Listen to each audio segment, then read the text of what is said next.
আসসালামু আলাইকুম শান্ত ভাই, কি দেখবো ভাইয়া? আজকে আপনাদের জন্য একটা ছোট্ট একটা কিউট ল্যাম্প নিয়ে আসছি ভাই আপনাদের কি জন্য। ল্যাম্প এটা? USB dynamic? হ্যাঁ, আচ্ছা দেখেন তো ভাই কি আছে এটার মধ্যে। অনেক একটা কিউট জিনিস, মানে দেখলেই পছন্দ হবে তো?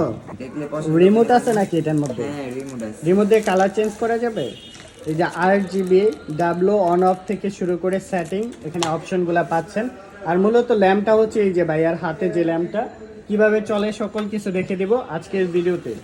ভাইয়া খুব সুন্দর তো ল্যাম্পটা, এই যে ল্যাম্পটার ডিজাইনটা দেখেন অনেক কিউট। এই যে দেখেন, এই লাইট এর জ্বলে পাশে গেছে? কিন্তু ছোট একটা আচ্ছা। ফিঙ্গারিং পুরা। মানে ফিঙ্গারিং করে আপনি Sensor লাইটটা system। চেঞ্জ করতে পারবেন, হ্যাঁ। কালার চেঞ্জ, আবার এটা দিয়েও চেঞ্জ করতে পারবে। রিমোট দিয়ে মানে চেঞ্জ করতে রিমোট দিয়ে পারবে। ক্লিক করেও কিন্তু আপনারা চেঞ্জ করে ফেলতে পারবেন। আপনার বাসার সৌন্দর্য, বাসার কালার, বাসার লুকটাই চেঞ্জ হয়ে যাবে কিন্তু। অনেক change এই যে হয়ে আমরা একটু চেঞ্জ করে দেখাচ্ছি, জাস্ট প্রেস করলেই হবে। অফ হয়ে গেছে না? হ্যাঁ, off হয়ে এই যে অফ হয়ে গেছে, কালার চেঞ্জ হচ্ছে, জাস্ট প্রেস করব কালার চেঞ্জ হইতেছে। এটা প্রাইসটা কত নিচ্ছেন ভাইয়া? প্রাইস মাত্র 900 টাকা। 900 টাকার 900 মধ্যে টাকা। কিন্তু এত সুন্দর একটি ল্যাম্প নিতে পারবেন আপনার বাসার জন্য। যারা নিতে চাচ্ছেন স্ক্রিনে দেওয়া নাম্বারে যোগাযোগ করবেন, সাথে রিমোট আপনারা পাচ্ছেন। ধন্যবাদ।